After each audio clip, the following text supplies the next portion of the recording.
Hello there guys, this is Bulkan here, back on a video, and I'm going to do What If Deku Was Reborn, part 35. Hope you enjoy it.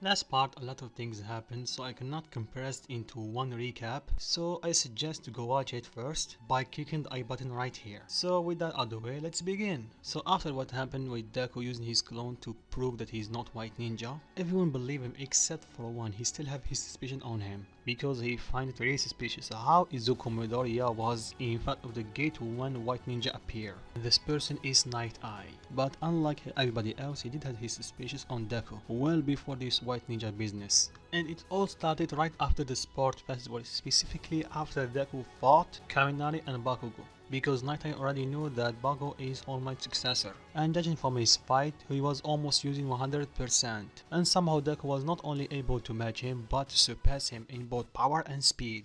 And to add that Deku's hairstyle looked exactly the same as White Ninja when he used his full power Zeus cloak. But that maybe is just a coincidence because Deku gains muscle mass when he uses his full power Zeus cloak, unlike White Ninja's slim physique. And because he can do nothing about it, he dropped it until now. So one quiet night, everybody is just chilling in the living room. Deku returned early from his patrol because there's literally nothing to do. There is not a single crime in his city because of him. So he's sitting in the sofa with Momo in his side until they hear Aizawa calling for their attention. They look at him and he explained that Tokuyami got a proposition from Hux to do a work study for him, or under him. Everyone was happy to hear that. They congratulate him after he accepted, of course. But then Aizawa tells them that's not all, and he points at Deku and Baku and tells them that they have also a proposition from Sir Nighteye. Both of them were stunned, but they didn't waste this opportunity and they accepted. On the other hand, Kirishima and Kaminari start feeling a bit down. They try to cheer them up. Then Sui suggests that they ask one of the big three if they can give them a spot in their agencies. They cheer up, they thank her, and they go straight to Tamaki's dorm. After pressuring him or just talking to him, he accepts and tells them to meet him tomorrow. That let's say fast forward the next day. Everyone wake up bright and early. Deku and Baku start racing to the gate by using their quirks, and needless to say, Deku wins. Kaminari and Kirishima do the same except for the racing part, and Todoroki just walk. So yeah, completely forgot. Tsui and Oraka still do the work study with their Ryuko. So let's jump back to Deku and Bakugo. They arrive at Nighteye agency, and to the surprise of them, they see Mirio there. He greets them and tells them that he's surprised that Sir Nighteye already recruited them. Then three of them walk to Nighteye's office, and when they enter, they see him torturing Bubble Girl. Deku and Bakugo are terrified. But when Sir Nighteye sees them, he shut down the machine and tells them, before I can fully accept you in my agency, you guys have to do a test. Deku and Baku look puzzled and tell him, a test? He nods, then he orders Bubble Girl and Mirio to leave the room. When they do, he slowly approaches Deku and uses his quirk on him without his knowing. Then he tells them bluntly that he knew about One For All and Baku is the Night user, and he disagreed with all my decision. He called Baku a brat and hot-headed. But before both of them can respond, he looked at Deku and told him, I have a proposition for you, or you can call it a deal.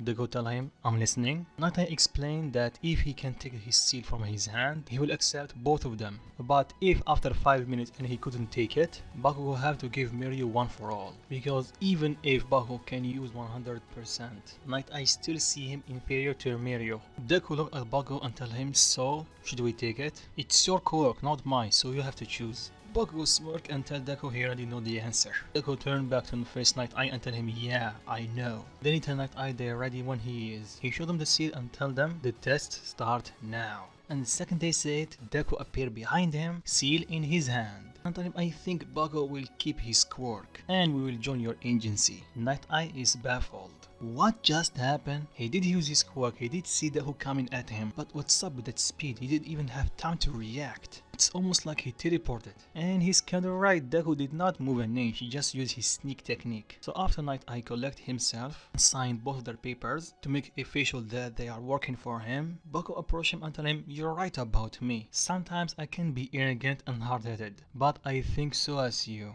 Don't underestimate us because we are young." Nighteye stays silent, but that doesn't mean that he accepted Bakugo. He still seems inferior to Mirio. What he actually thinking of is Deku. Where did this kid get his power from? And the more he think about it, the more questions he have. So after a few minutes, Mirio and Bakugo return, and Mirio is overjoyed to see Deku and Baku finally working with him. Then they tell them about the overhaul mission and how little progress they did. Then Bakugo tells them about the teams, and it's basically herself with Nighteye and Mirio with Deku and Bakugo. So her team will spy on the Hisekai hideout, and their team will just do a normal patrol. Then Nighteye added that they have to keep an eye out, just in case. Then Nod and they split. While Mirio and Baku and Deku are patrolling, Mirio asks them for the hero names. Baku tells him my hero name is King of Explosions, but just call me King. Mirio nods, and Deku tells him is Dragno. Mirio tells him Dragno, that's a weird name. Deku tells him, nah, I kind of like it. So they continue walking. After a few minutes, Mirio points at Deku that he seems normal for his first patrol. Deku tells him, nah, I did some with endeavors, so... But in the back of his head, he tells himself, yeah, after doing it for 2 years, it become natural to me. Then Jarvis tells him, yeah, I just want to see his reaction when he realizes that you are a white ninja. Deku replies, not going to happen. By the way, Jarvis, what are you doing all day long? Jarvis tells him, nothing much, doing the usual.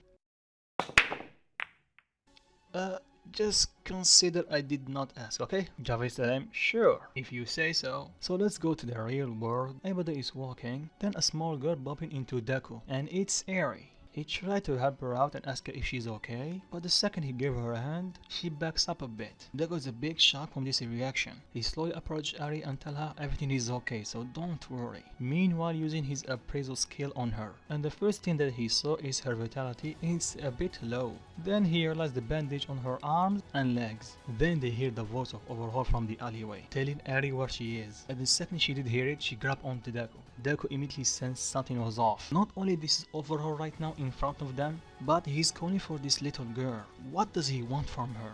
At first he tried to play it oblivious and Mirio helping him out, but he still have this gut feeling telling him that something is wrong. But after Overhaul asked for Eri to come back, and she responded by grabbing on Deku even more, and the second she did it, Deku switched from oblivious to demanding what is happening to Eri and what he's doing to this little girl. She's covered head to toe with bandages. Overall play he's defeated and tell them follow me to the alleyway. This matters a bit personal. They nodded to each other, but Deku still have this weird feeling that something is going to happen. So just in case he tell Baku telepathically to keep his guard up. He nods and he ready himself just in case. Then Overhaul tell him it's just hard to care for a little girl and try to remove his gloves. Eri sees that at the same time Deku did, but Deku was surprised to see Eri's reaction. He's scared, but she jumped head first to make sure that Overhaul did not use his quirk on them. So basically she was protecting them. Deku blood started boiling, but before he can do anything, Mirio tell him we have to let him go. But Deku doesn't agree with him, so he uses his mana zone and create a clone above the buildings. Tell him to keep an eye out on him and follow him like you are his shadow. Deku will do just that. Then Mirio calls Bubble Girl and tell her that they just met Overhaul. She tell him that they have to meet. When they did, they explain the situation and Nighteye tell them that they did the right thing and not to endanger the operation. But on the other hand, Deku is still pissed. Did they really do the right thing? He asks himself.